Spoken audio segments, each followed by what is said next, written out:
The Australian Television Network presents the Ford Australian Open.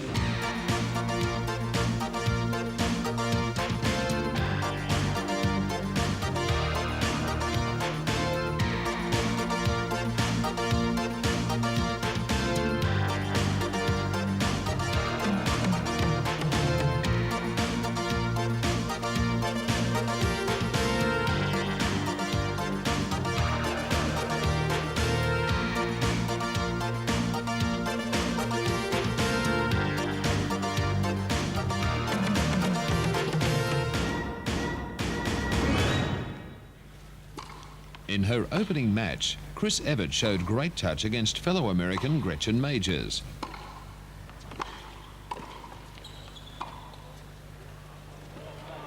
What can you do about that?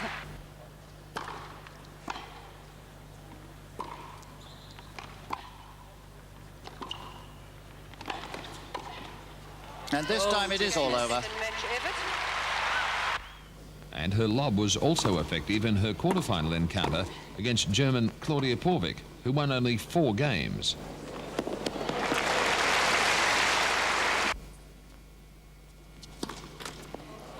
And with that double fault, surrender by Claudia Porvik. In the top half of the draw, Steffi Graf wasted little time in her first appearance against Norwegian Amy Johnson. Steffi had all the answers in winning 6-3, 6-1. In her next round, Steffi showed Australia's Janine Thompson just why she is the #1 women's player in the world.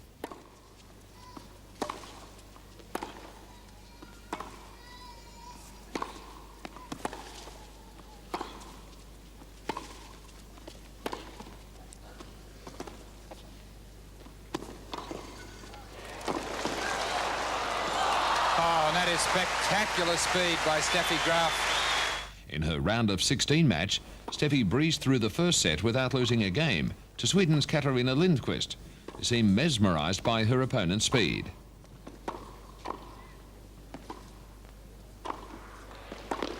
Oh, I say.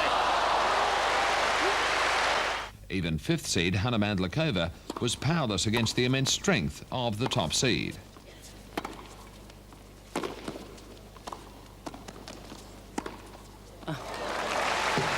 Again. Pat Cash and Thomas Muster also tested out each other's speed in their first round match, which the Australian won in straight sets.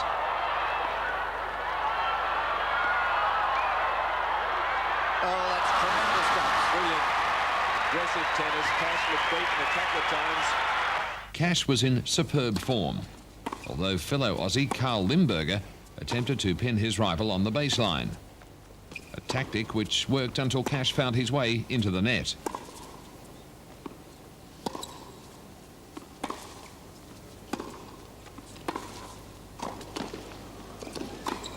Straight at him. The Wimbledon champion's victory over good friend Paul McNamee in the next round was bittersweet because it was McNamee's last match before retirement.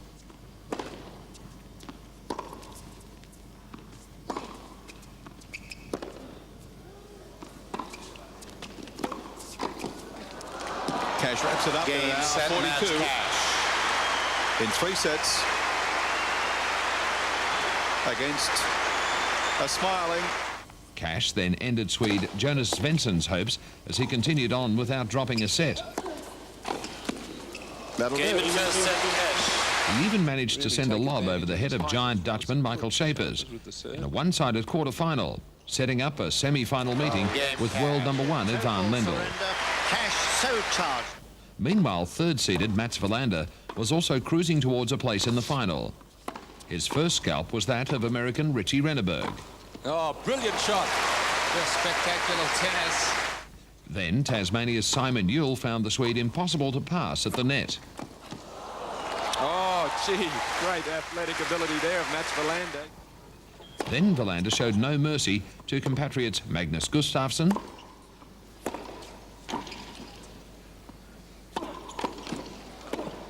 Oh, brilliant racket work at the net for the game.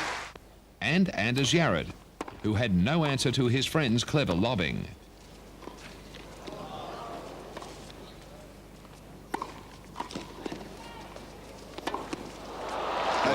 tennis from Verlander. Meanwhile, Steffi Graf was continuing her march into the final with scintillating play against her countrywoman Claudia Kota-Kilsch in their semi-final. Game Graf.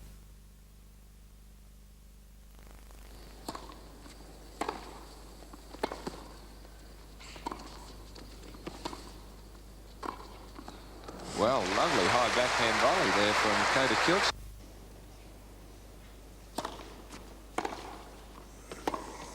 So another Game great Graf. forehand winner from Graf. Tremendous shot that.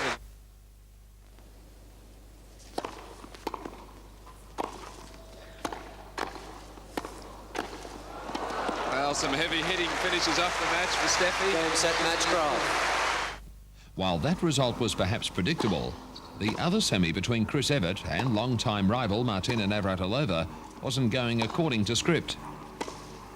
Chris showed amazing speed and left Martina stranded at the net time and time again.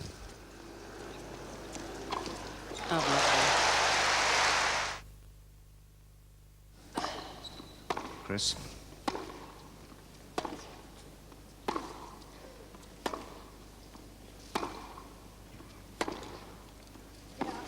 Beautiful. Sheer pace. He's poised. Oh, beautiful angle.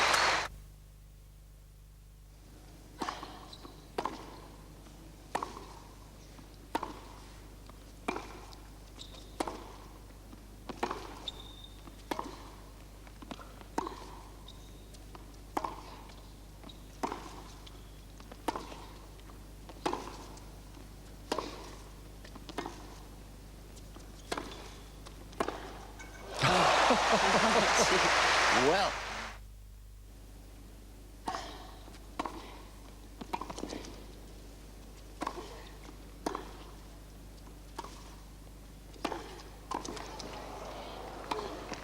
Oh, it's in. Lovely angle from Chris.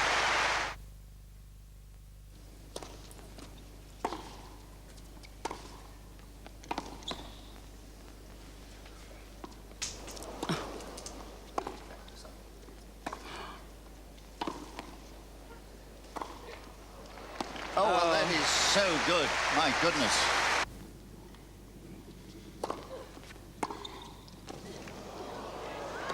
Oh, say. It's a lucky one. Martina refused to be intimidated and produced some typically brilliant shots, but Evert held firm to win 6-4, 7-6 and earn a place in the final against Steffi.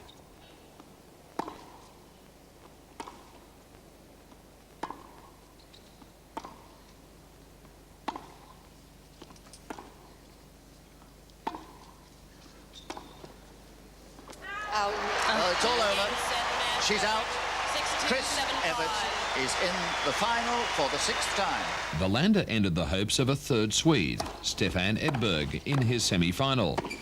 But unlike the Gustafsson and Jared matches, Verlander had to fight all the way before taking the thrilling encounter 6-1 in the 5th. Well, that's brilliant.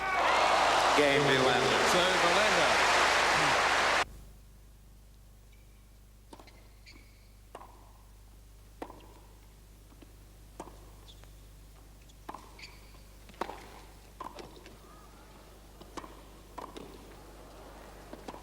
Oh, shot. Game Edberg. Well played. Verlander may have been the victor, but Edberg produced some of the most ingenious shots of the tournament. Put that one down.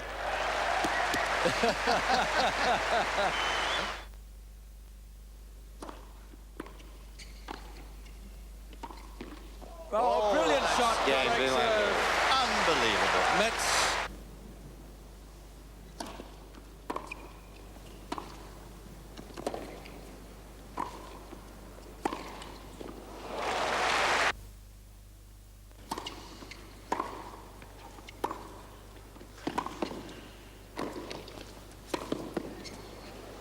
It's a good lob.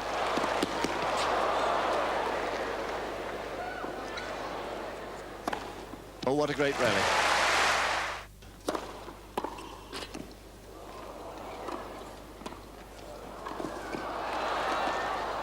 Oh, a net call. and make a point exciting.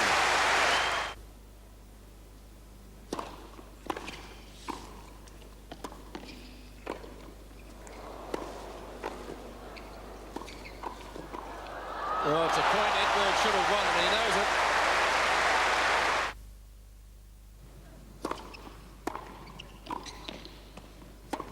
That's all he needs. Game, set, match, Vilander. That's Vilander through to the final of the Ford Australian Open.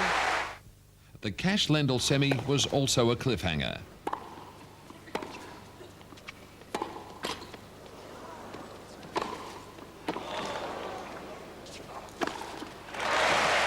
Both players displayed tremendous power as they bludgeoned the ball at each other.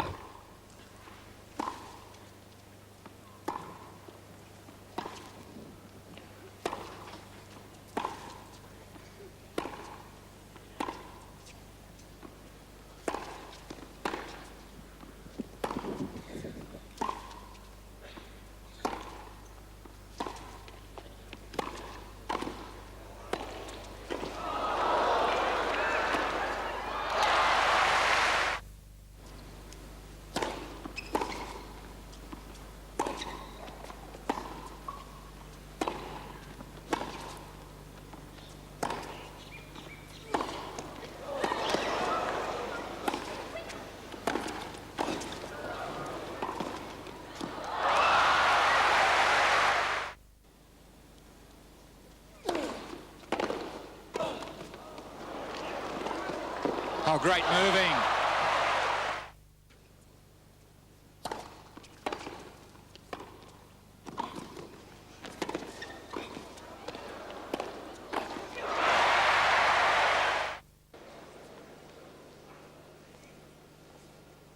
Cash's winning forehand typified the brute force of the five-setter.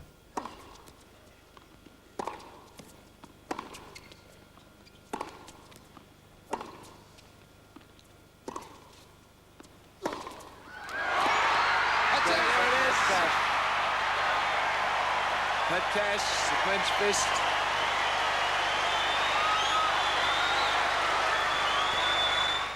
The women's final between Graf and Evert was a contrast of styles. Steffi's unmatched strength versus Chris's stealth.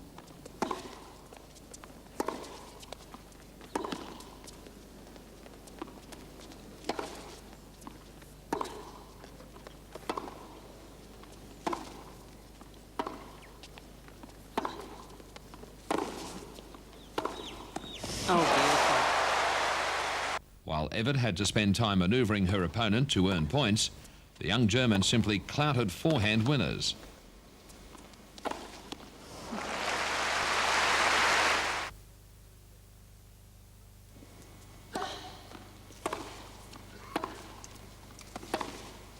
Oh, yes. McEnroe. There's the break.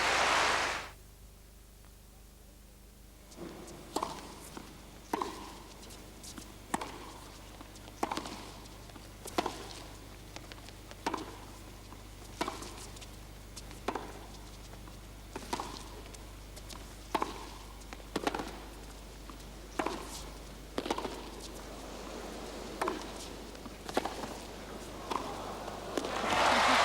point.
strong.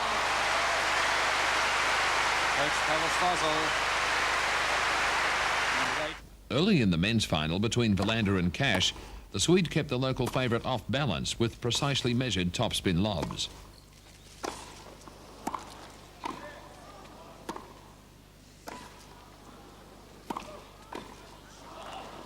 That's clever.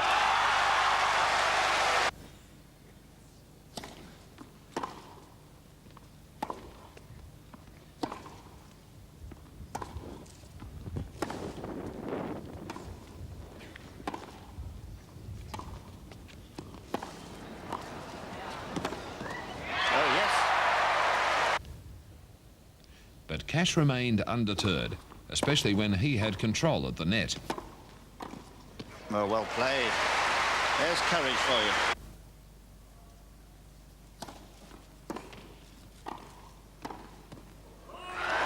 Yes, that's good.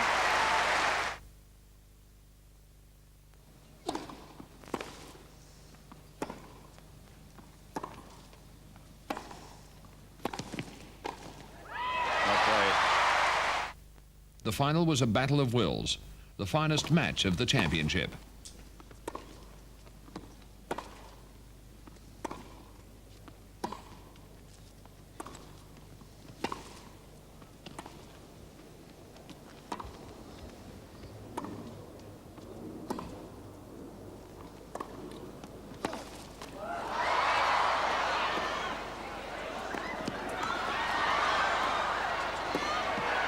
Oh, that's tremendous tennis.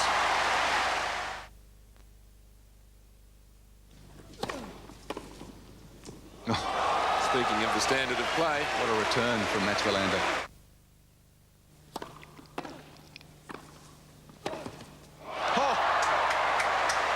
one of the best shots of the match so far.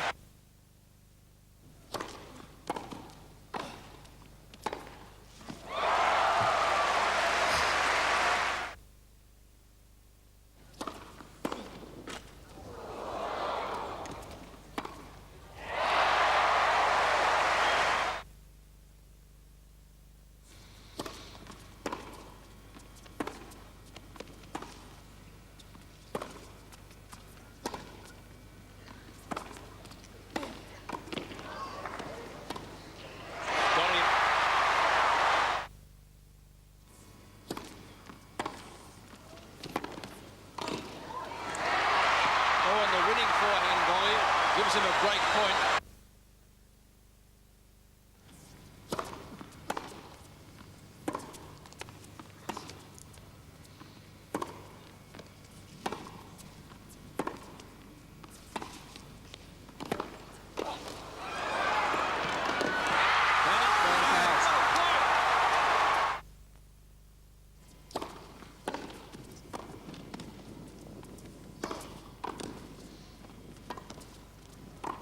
Bit of roll.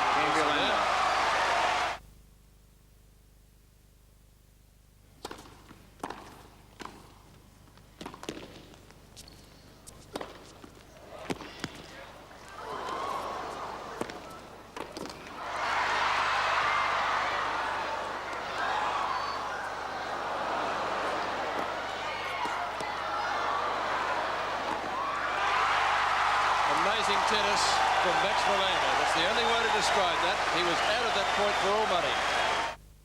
In the end, the epic match went to Wilander, 8-6 in the fifth.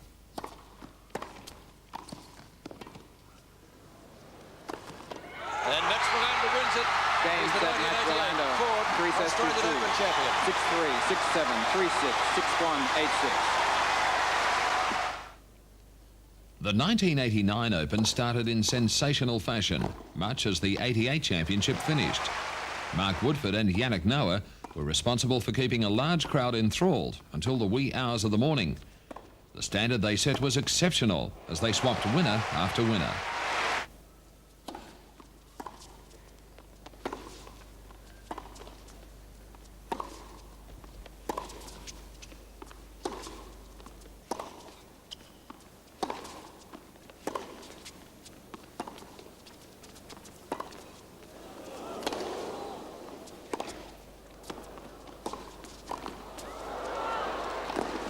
Yes, indeed.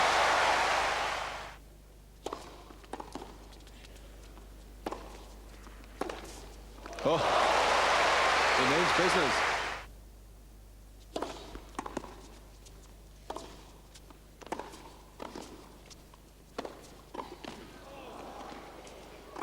Oh, that's the man at his best.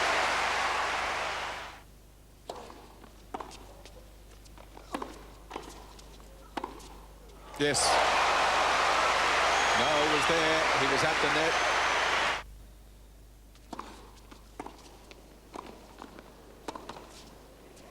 Too good.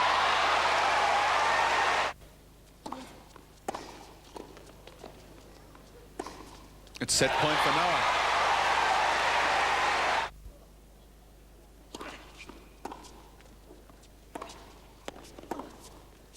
Oh, wonderful. This is terrific play from Woodford. Even Noah couldn't believe some of the shots Woodford brought off.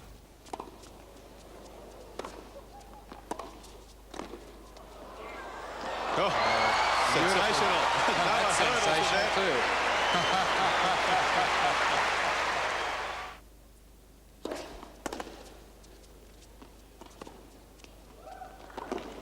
Oh, yes.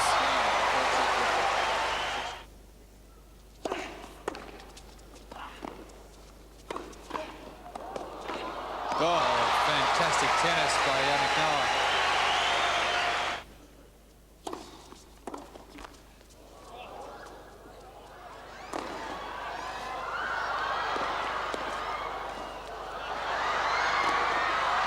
Yes, Woodford's got the point. The crowd are on their feet.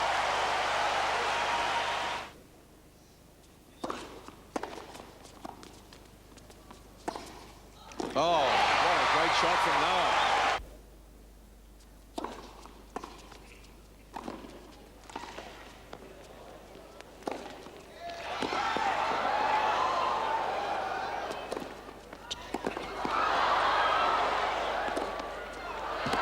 Unbelievable effort by McEnroe. The marathon ended when the exhausted Frenchman netted his return. Woodford winning 6-4 in the fifth. What a match. 6-4, 6-7, 6-2, 6-7 and 6-4 in the fifth set. Mark Woodford the winner. While that result was something of a shock, it was nothing compared to the next day when elegant Indian Ramesh Krishnan blitzed defending champion Mats Wilander in straight sets.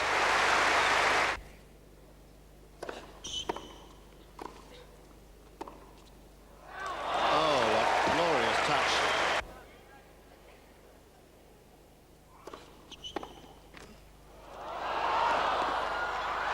Oh, well played.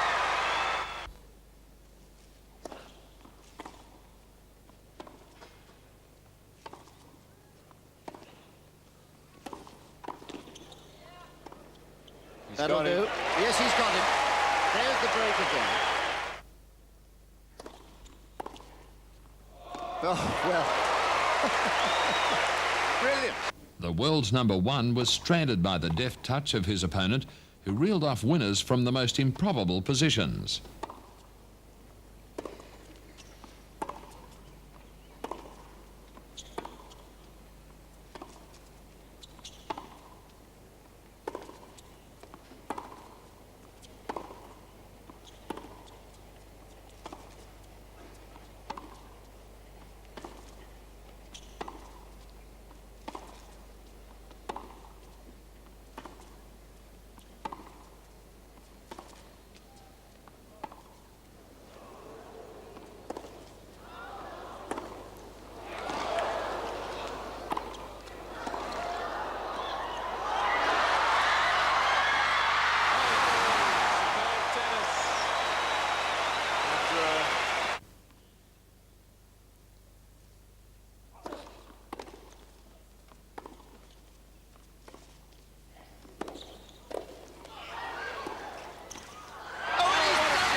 An absolutely brilliant finish and an elated Ramesh Krishnan.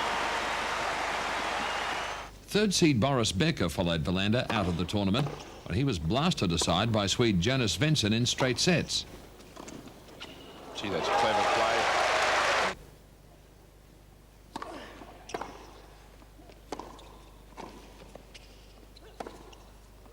Game Svensson. Well, pinpoint accuracy from Jonas.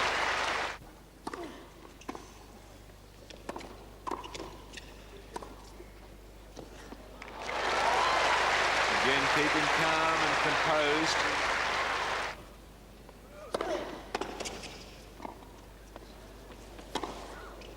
Oh, shot. Oh, sensational shot, actually, from Becker.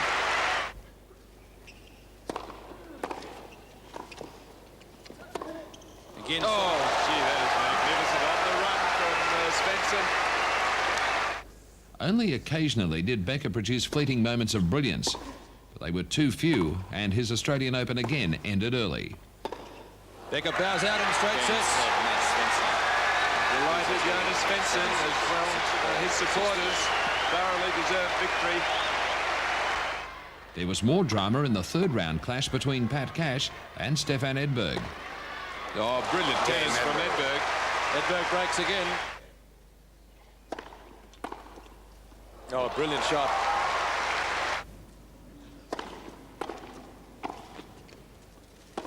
Oh, and again, brilliant tennis now from Edberg. The Swede was in dynamic form and looked headed for an easy three-set victory before suffering a back injury just 2 points away from winning. 30-15. And full credit to Stefan Edberg. It's threatened to be a very, very tough encounter between he and Cash. Remember, the score is 3-2 in his favour in the previous 5 matches. Don't tell me he's hurt his back or something. Look, he's going after that serve. He looks a worried boy, doesn't he?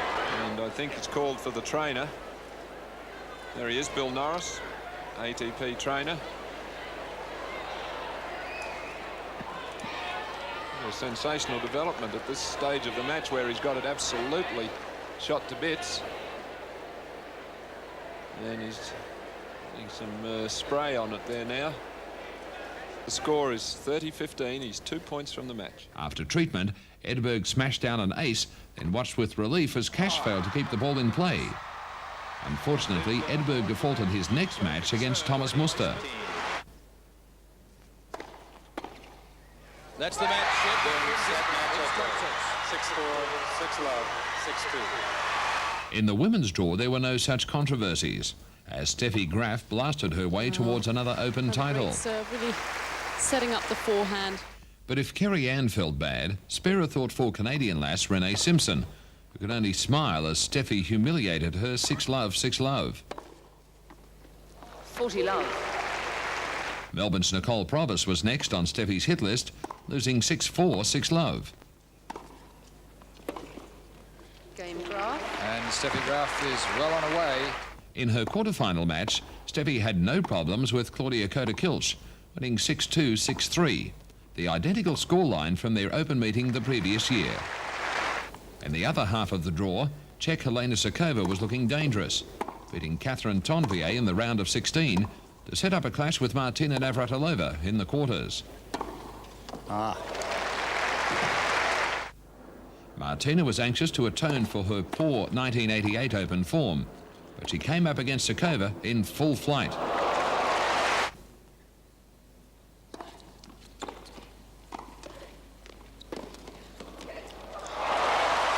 Great scrambling run by Martina.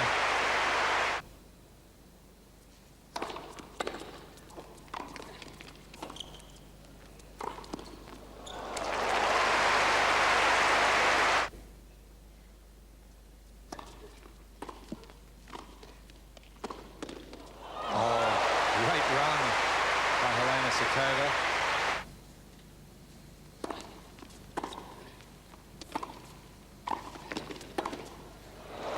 Beautiful pass by Helena Sokova. She punches the air. So stunned was Martina that she double faulted on match point.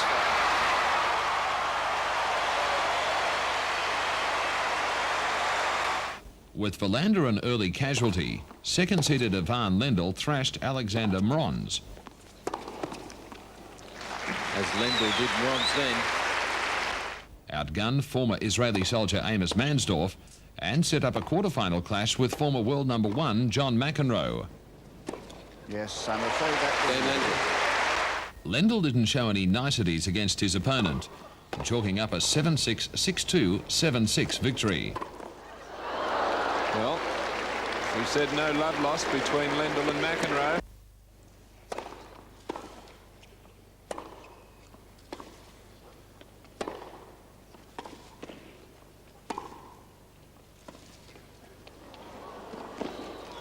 Well, wonderful reply from Lendl.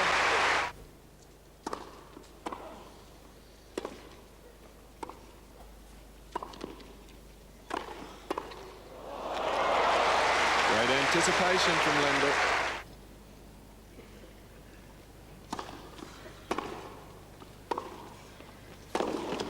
Oh, sensational shot. Czech Miloslav Machia was also happy to see the early exit of Wilander, because he got a clear run towards the final with straight set wins over Francis Terry champion, Australian youngster Jason Stoltenberg,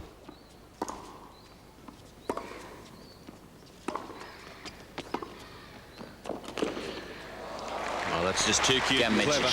South African Christo van Rensburg,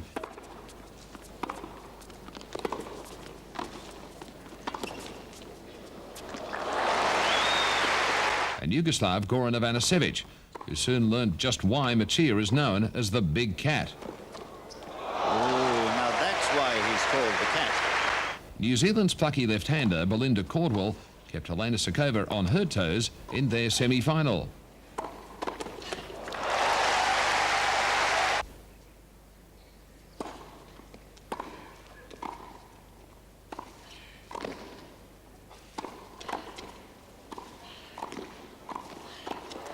Oh, super tennis.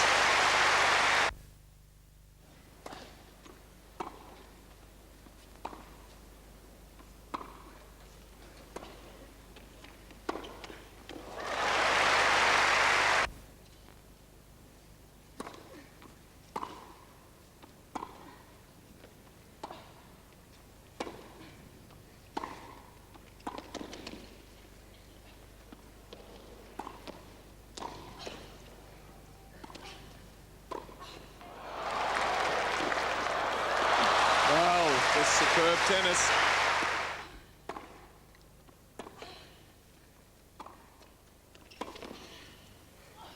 Well, tremendous topspin lob.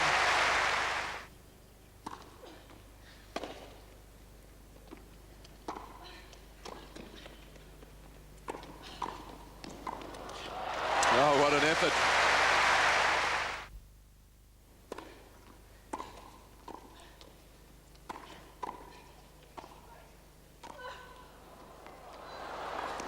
And there it is, a double break for Sukova. Eventually, the fifth seed prevailed, 7-6, 4-6, 6-2.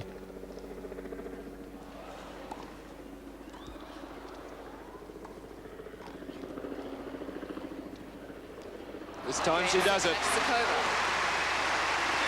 In the other semi, Gabriela Sabatini and Steffi Graf unleashed their firepower.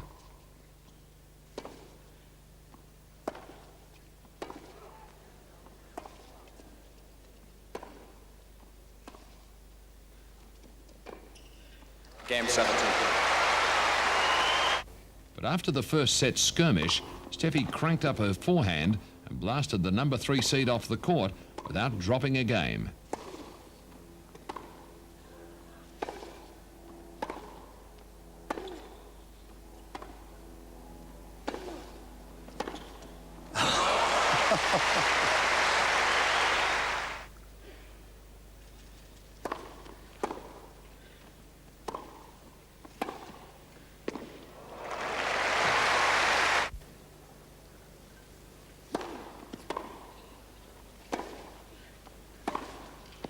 Game But she has the champions on the march. 1-love already, second set.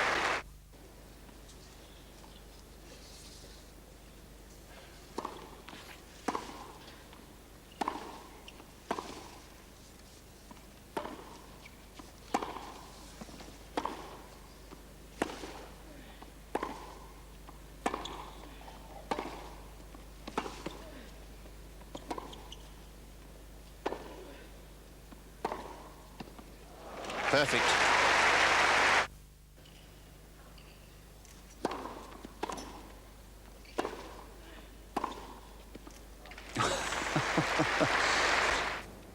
Similar brutal forehands were on show between Ivan Lendl and Thomas Muster in their semi-final showdown.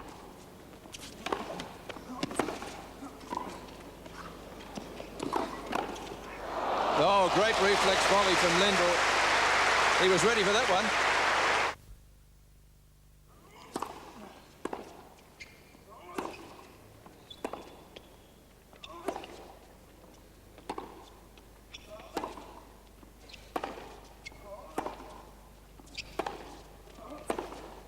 And another one.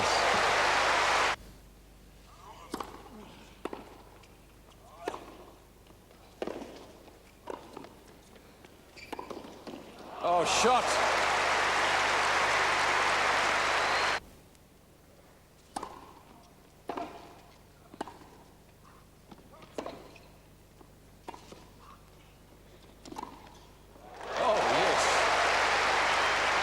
At times the crowd had difficulty following the flight paths of the balls, which were reduced to yellow blurs.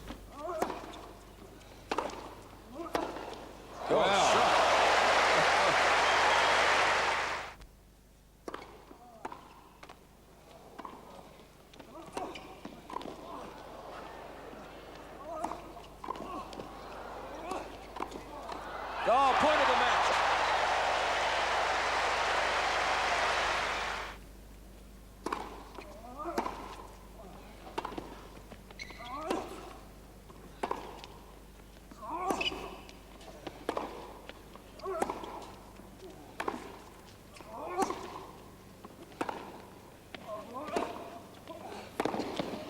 Oh, shot. In the end, Muster succumbed to Lendl's sustained power in 4 tight sets. Out, and that's the match. Lendl into the final. 6-2, 6-4, 5-7, 7-5. Meanwhile, Machia was caressing his way towards a finals berth in his semi against confused Swede Jan Gunnarsson. Just a beautiful passing shot by Machia.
Oh, look at that.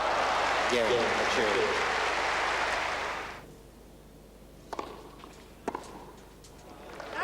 Game, set, match, mature. 7-5, 6-2, 6-2.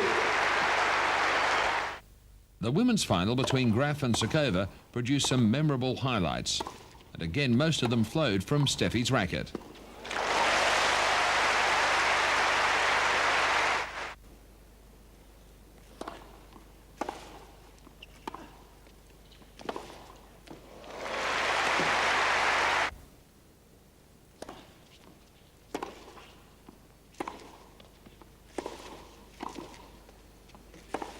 Got it that time.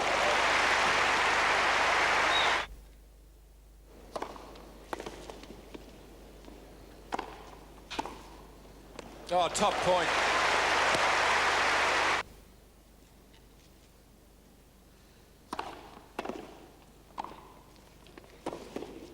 Oh, shot for the game and the break.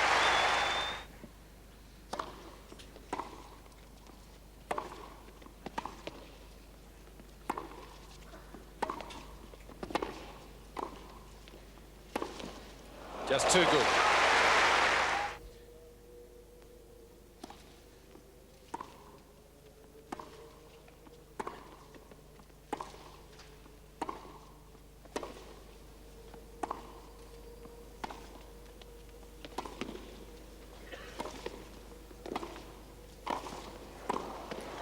brilliant point.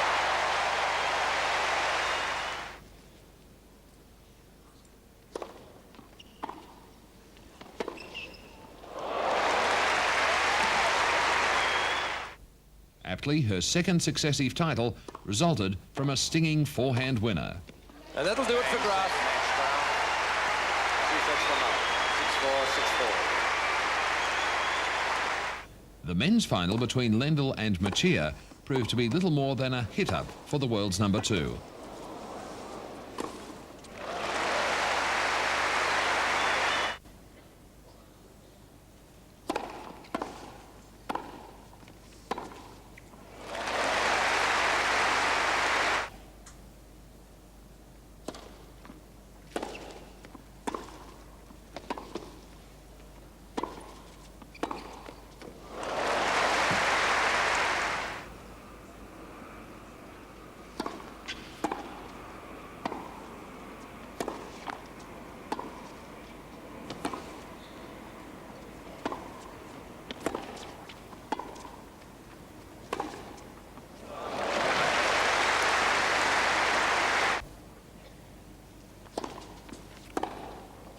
Advantage Lendl.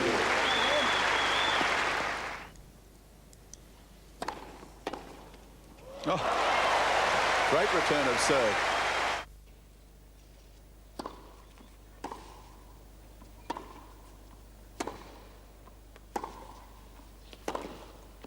Game Lendl.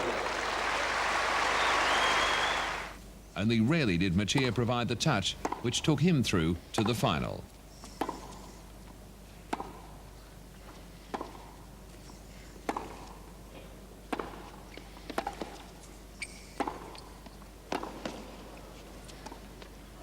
Oh, what a beautiful drop shot.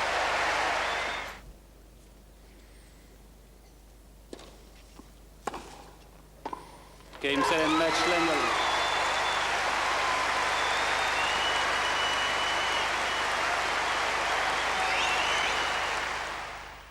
The 1989 Australian Open, a triumph for Ivan Lendl and Steffi Graf. Well, both Lendl and Graf came to Melbourne this year as the #1 players in the world, and the pair were favoured to defend their titles. In 1989, Steffi had been upset at the French Open by an even younger Spaniard, Arantxa Sanchez, but then Graf had gone on to win at Wimbledon and the US Open. And Steffi's only serious challenger at the Australian Open appeared to be her great rival, the #2 seed, Gabriela Sabatini. Lendl didn't add to his Grand Slam tally in 1989, losing to the 17-year-old Michael Chang in Paris, and then to Boris Becker in the semis at Wimbledon and again at the US Open final. Stefan Edberg was in good form. The #3 seed had defeated both Lendl and Becker to win the Masters. And John McEnroe and Yannick Noah, with victories at the Rio Challenge and the New South Wales Open, were threatening to win their first Aussie Open. And could Mats Wilander, the likeable Swede, who this time last year was the #1 in the world, recapture that sparkle that had earned him 3 Australian Opens, 3 French Opens and a US title? It was a fortnight we were all looking forward to. Young Australian Nicole Probus got away to a great start in her match with American veteran Pam Shriver. Yes, good serve, fine return. Good tennis all round, John.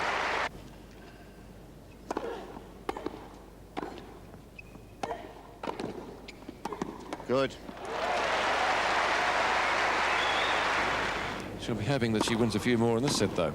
After dropping the first set, Pam found her placement and timing, and with some superb volleying, went on to win a thrilling 3-setter.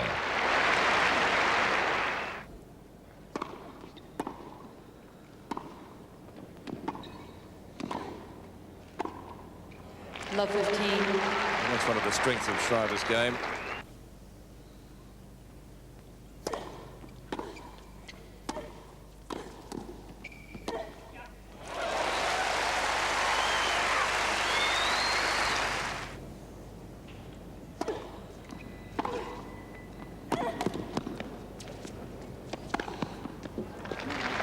Now there was a world-class shot.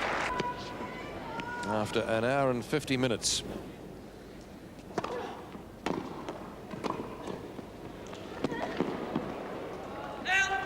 That'll do it. Game, set, match, Shriver, 1-6, 6-2, 9-7. Another promising Australian, Rachel McQuillan, showed wonderful touch against Helen Kellersey to advance to the round of 16.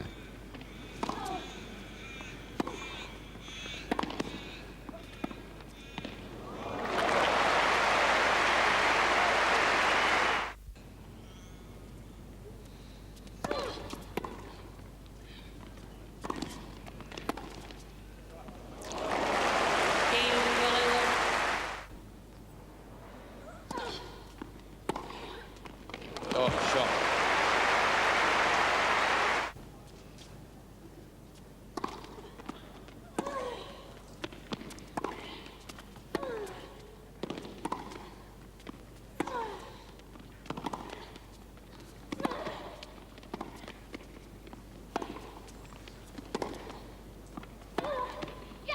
Yes, she says, and she has. She's broken back.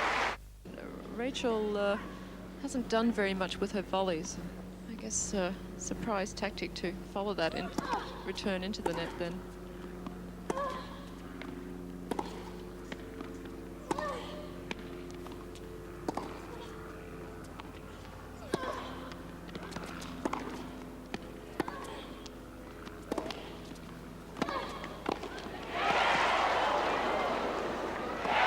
That's out.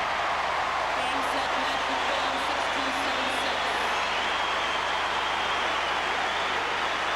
16-7-6. Glamorous Gabriella Sabatini breezed into the third round. However, that was as far as she progressed. After an awkward fall, Gabby was forced to retire with an ankle injury, leaving opponent Claudia Porvik an easy passage into the round of 16.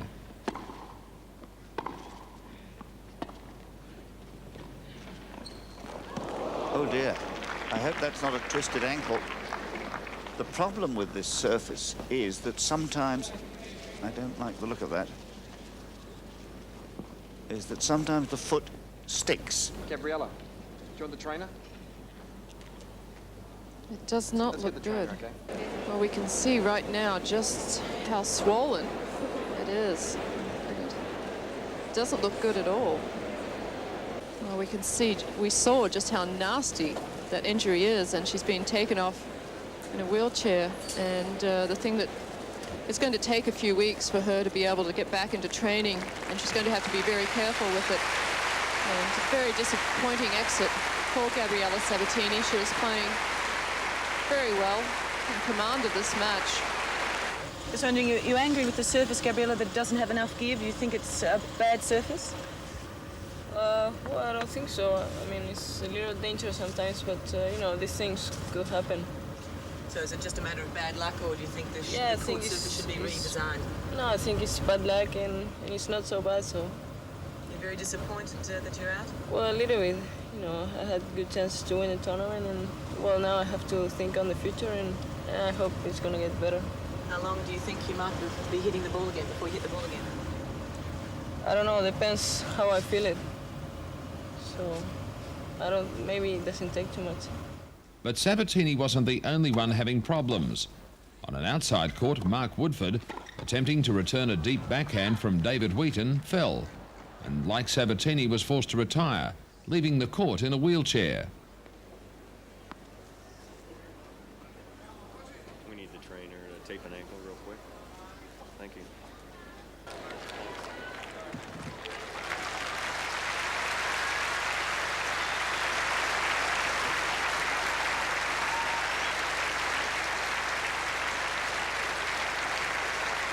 Well, you've had a few hours. What does the doc say?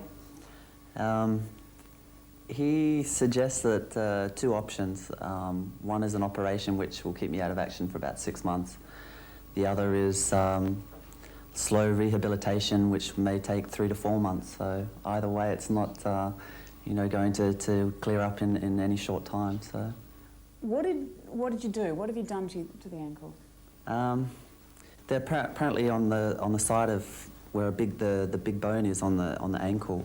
There are 3 ligaments, and I've the 2 main ones on the front I've just wrenched away completely. And there's a 3rd one that's behind, and that sort of really has nothing to do with movement-wise, and that one's okay. So it's just the main two, and they're just pulled apart completely. So, you know, he said that I could, you know, if I go for the operation, he'll sew them back together, but there's maybe, you know, only 80% chance that it'll be, you know, 100% again.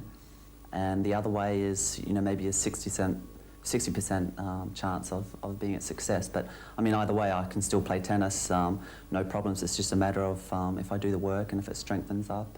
I mean, next year, playing the tournament, I could fall out over again. One of the memorable third-round clashes was between former Open champion Mats Wilander and Australian Davis Cup player Wally Mercer.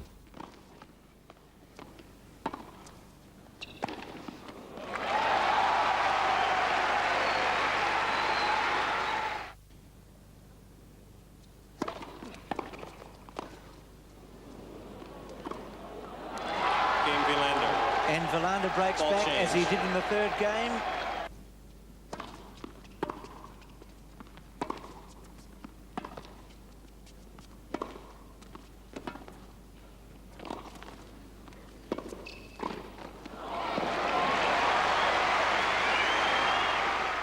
Unforced errors only 6 for Mats, 13 for Wally. Oh, that's a sneaky shot. Wally's won just 10 games in 6 sets before this match. They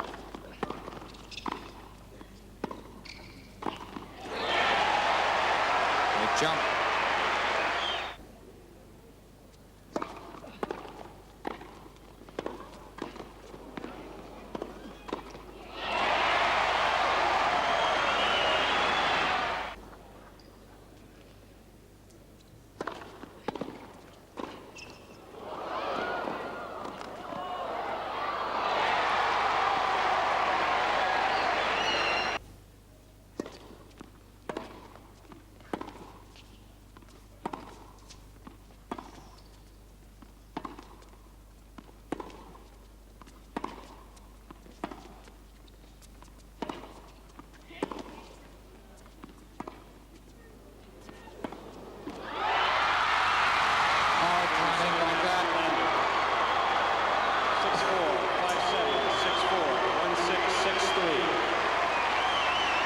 And then there was John McEnroe.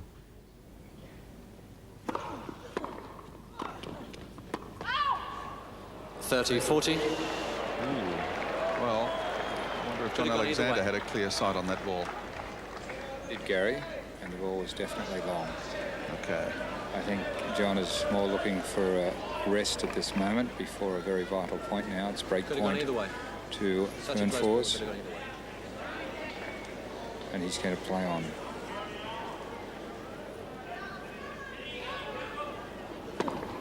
And here comes the volley.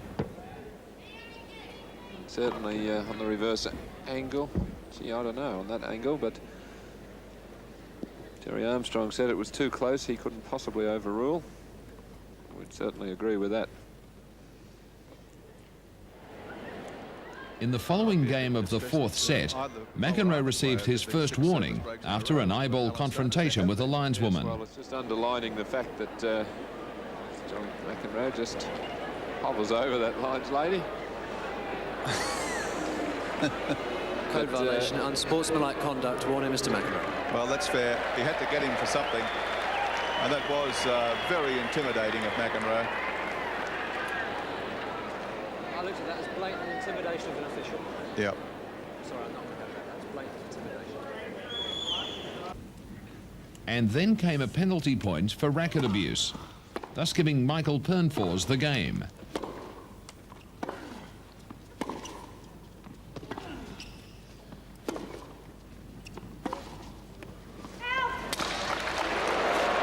Advantage Pernfors. Well, that racket sounded like it cracked.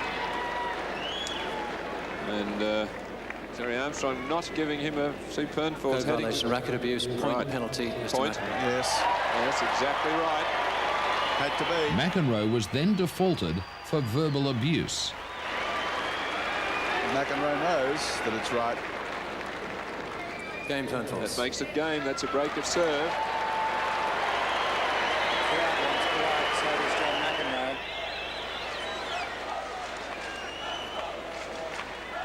The referee's being called to the central position.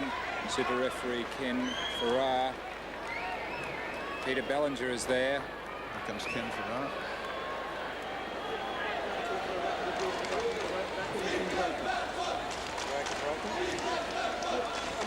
The question is whether or not whether I'm going to continue playing with it. If I can't play with the racket, right? If there's a little crack, does that mean there's abuse? There's a slight crack. What's the definition of a break? Unable to continue playing with it? Oh, it's breaking. It's broken. It's not broken. Broken's when you can't play with it. You want to look at it? Broken. It's not broken. I have every intention of playing the point with it. How can you call that in that situation? I heard crack, so I take the racket and play. Let's play. Let's play.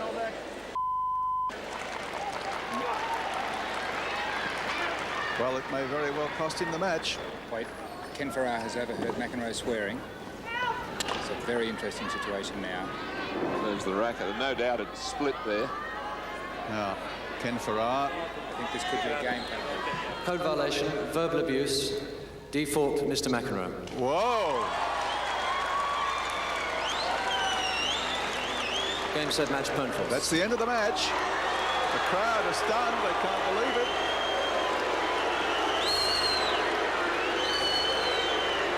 Bring me.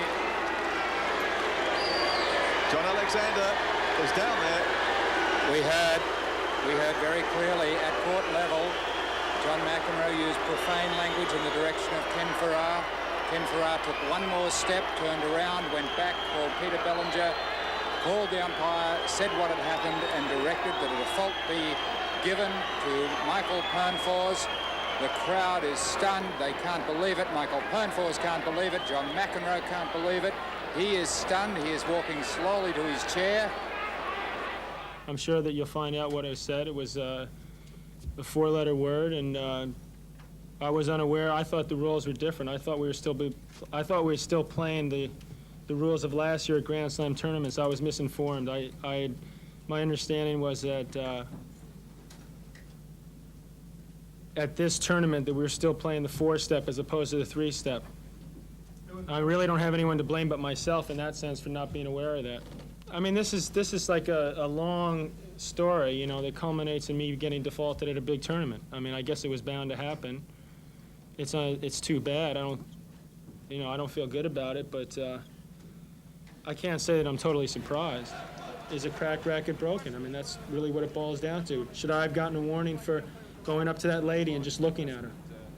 I thought she made a horrible call. I just went and looked at her. He says that I was intimidating the linesman. I mean, if anything, I think I would intimidate to get more bad calls. He's not going to give me calls when I go and stand in front of her. But I don't think I should get a warning for that. To say a little four-letter word at that point, I was, I didn't know the rule at that particular time, and they went by the rule. I mean, they could have let me off. They could have said, in the heat of the moment, it's not really what you're saying to the person. You're upset about the fact that they had just taken the point away for me to lose my serve. After you play for 3 hours and, judging, it's not like everyone heard what I said. It was between me and two people. So I think that it was unnecessary to default me in that situation. McEnroe was gone, but play went on. In another classic five-setter, Miloslav Machia looks set to oust Wimbledon hero Boris Becker. But like a true champion, Boom Boom bounced back.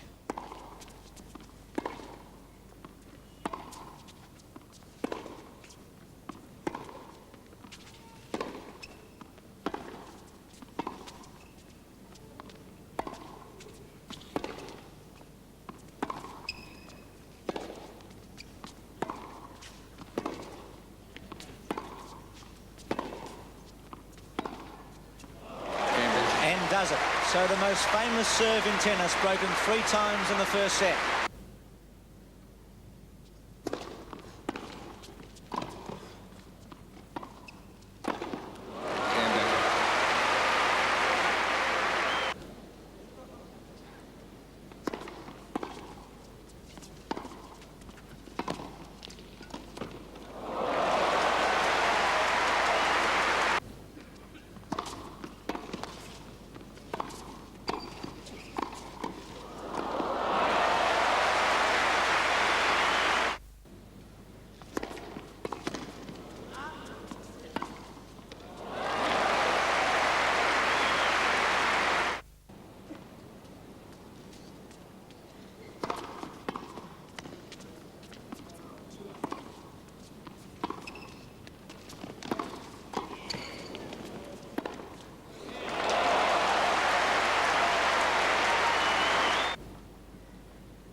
That stunning victory by Becker set up a quarter-final clash with Mats Wilander.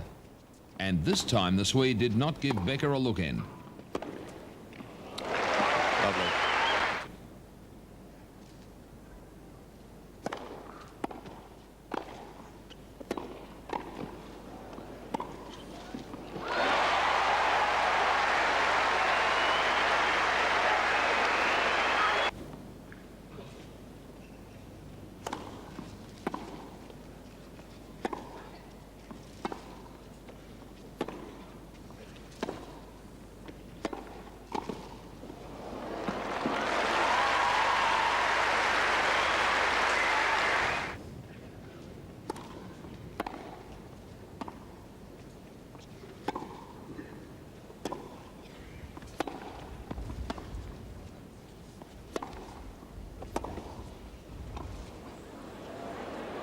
What great play from Mats Wilander.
Superb pass.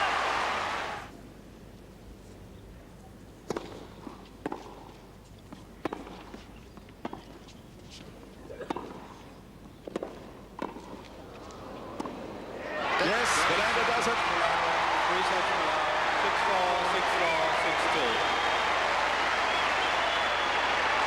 6-2. The road to the finals was painted with brilliance. Mary Jo Fernandez dropped only 2 sets leading up to the final.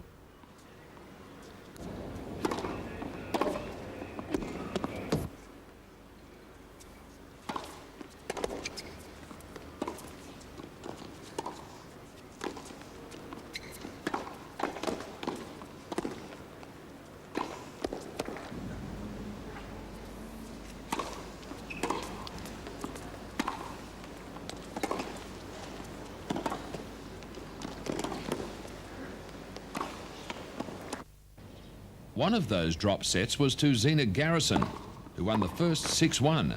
But Fernandez finally triumphed 8-6 in the third. It's good.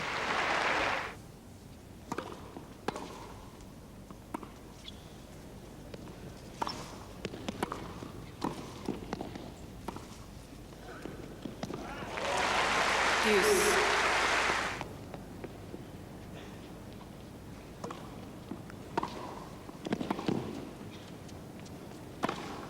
Oof.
That's it. Game, set, match, Fernandez.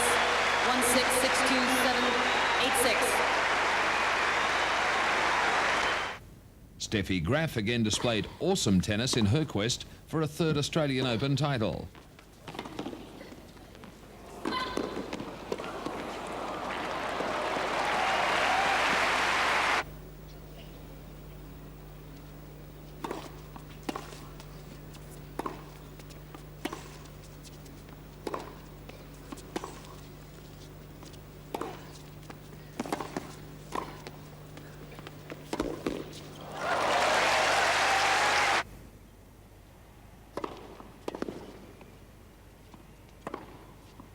Game drop.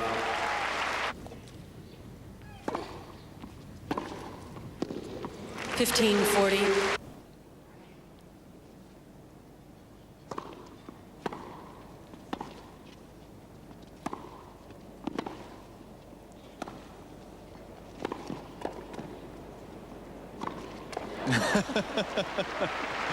That was the safest place. While in the men's draw, Stefan Edberg was looking to make amends after being forced out of the '89 Open with a back injury.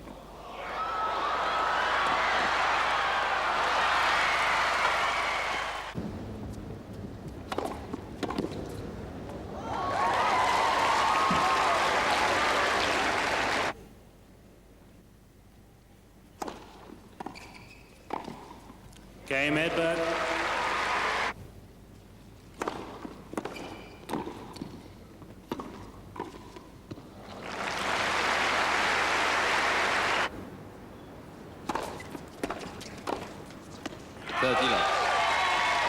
Meanwhile, arch rival Ivan Lendl was just as keen to add to his tally of Grand Slam titles.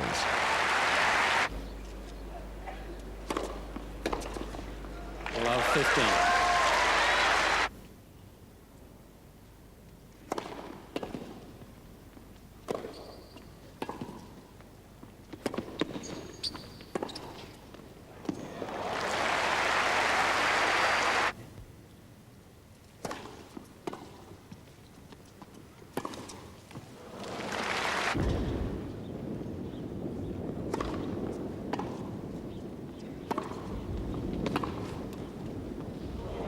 Love 40.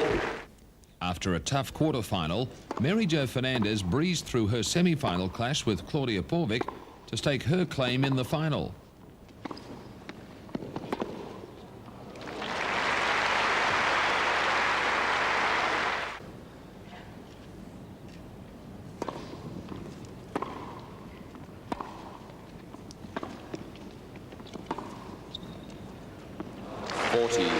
Perfect.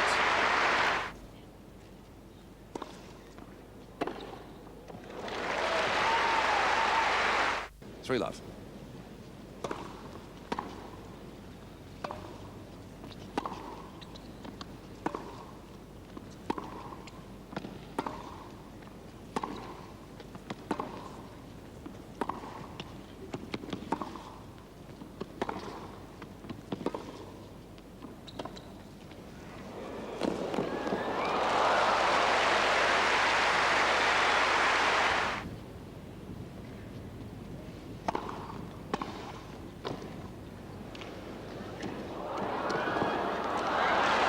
Game, set, match.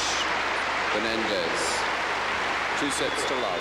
6-2, 6-1. Who would she meet in the final? Would it be Graf or Helena Sokova?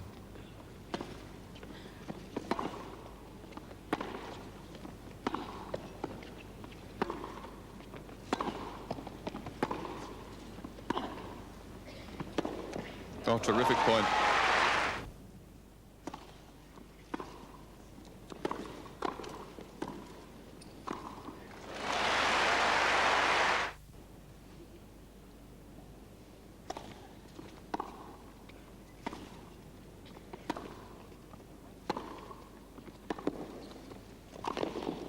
Game and first set Graf, 6 games to 3.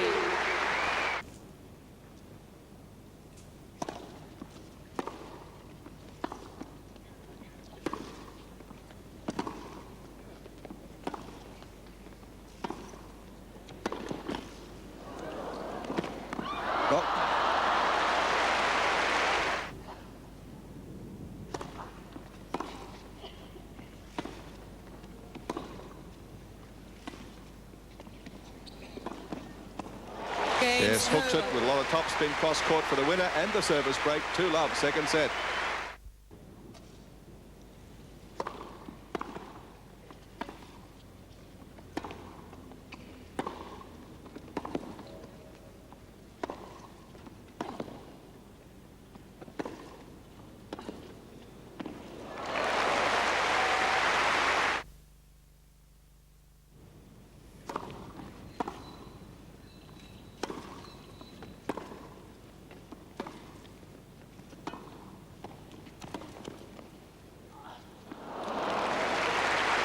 With perfect judgment by Graf.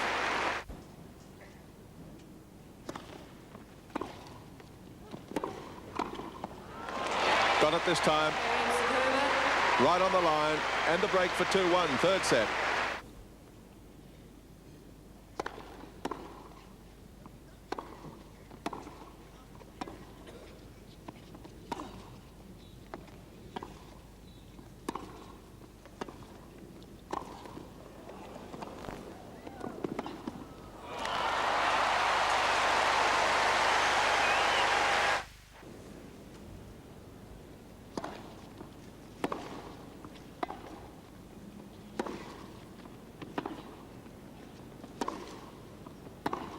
And Graf is through. Games have a match score.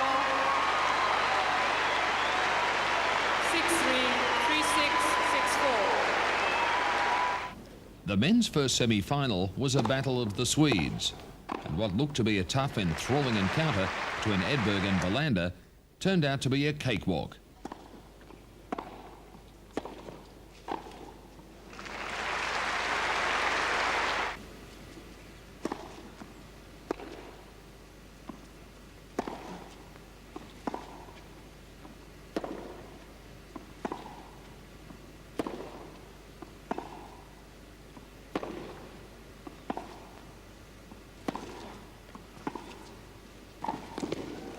Another tight service game, but on the board at last. That's Belander. Edberg, however, ahead by 4 games to 1.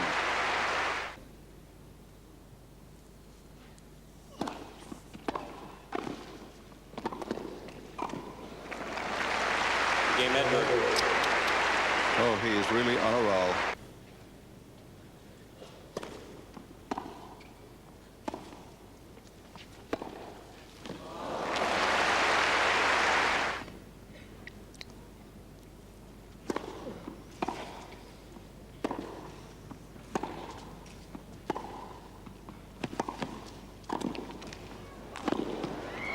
And he's got it. And just as he has in the first 2 sets, Edberg's got the early break. 1-love, third set.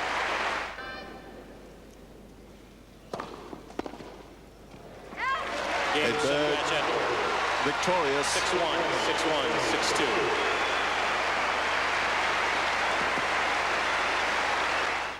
The second semi was also a one-sided affair, with Yannick Noah having no answer to the power and brilliance of a Van Lendl. Speed and the bounce. Picked that one beautifully.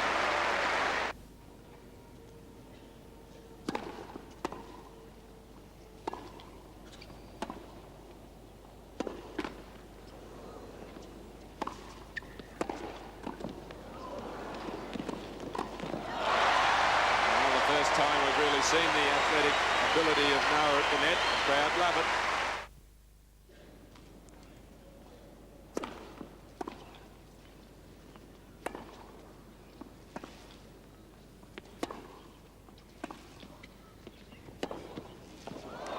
Well, you couldn't hit a better approach shot as far as depth is concerned.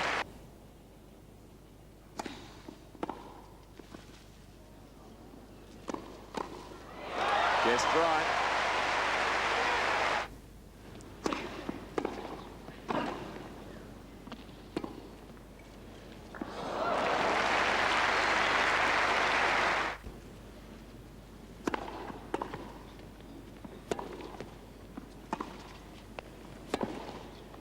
Game Lendl. Ball change, please.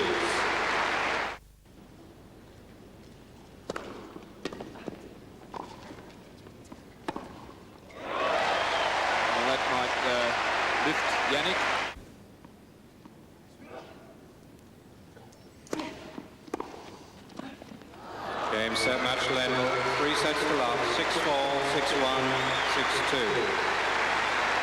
And so to the finals. In the women's, although Steffi Graf won in straight sets, the score did not reflect the standard of the match.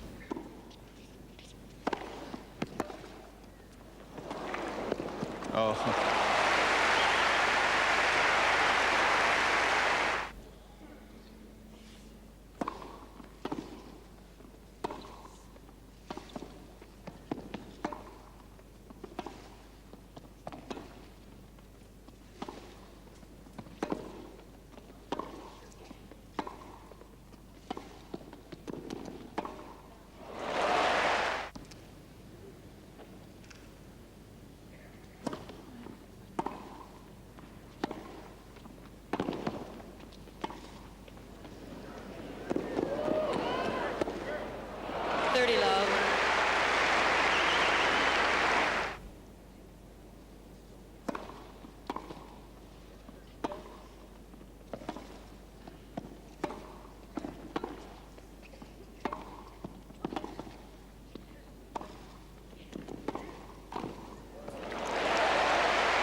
Smart play by Fernandez.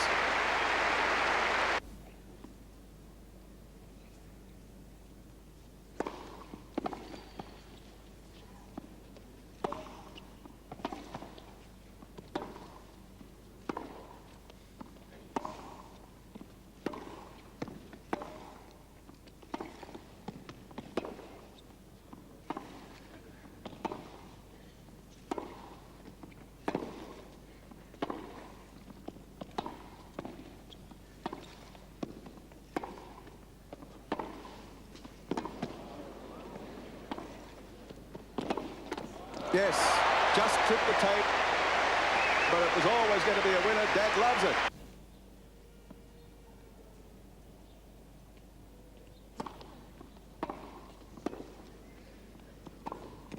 Oh, that's it. Game, set, match, Graf, 6-3, 6-4.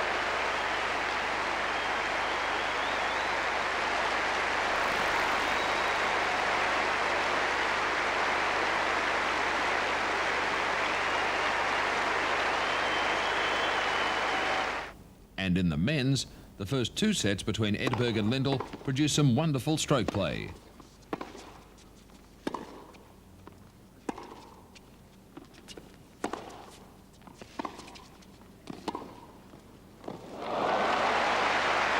So the champion accepts Edberg's challenge.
Very, very good at 71%.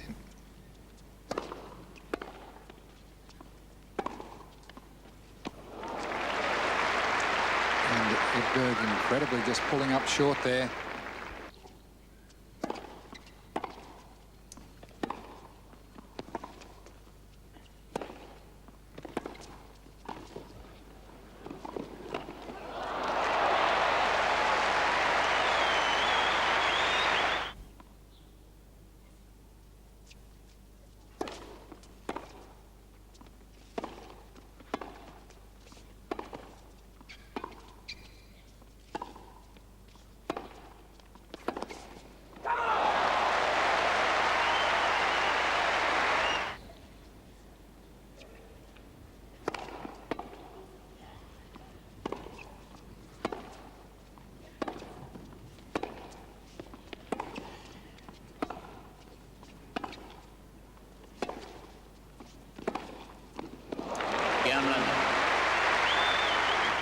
Again, however, the Open was to be a giant disappointment for Edberg. For the second successive year, he was forced to retire because of injury. Surely now the champion has closed up the third set. Ladies and gentlemen, because of injury, Mr. Stefan Edberg must retire. Game, set, match, Lendl. 4-6, 7-6, 5-2.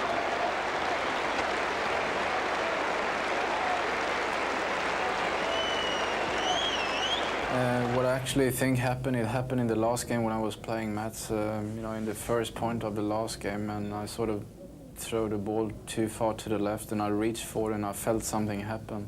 And I didn't think much about it. I had some treatment after the match on Friday and came back yesterday to practice, and I just timed myself, didn't think much about it, and you know, I felt all right this morning. But then when I went out and hit the ball 100% right from the beginning, I felt something was wrong. I thought I was stiff first from the beginning, but you know, then it continued, and I knew I had a problem right from the beginning, and you know, I had it in my mind all the time when I was playing. When did you know that Stefan was suffering?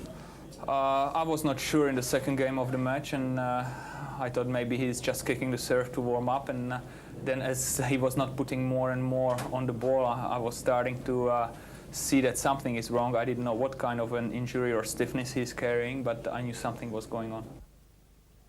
Another brilliant fortnight of tennis, and rarely has a Grand Slam event offered so much and brought forward so many surprises. Sabatini, Woodford, McEnroe, Noah, Edberg, Fernandez, Lendl and Graf all hogging the headlines for one reason or another. Congratulations to Ivan and to Steffi, and I can't wait for the 1991 Australian Open, and I hope you'll be with us at 7 Sport for another summer of tennis. CEO Home Video, bringing you the entertainment revolution.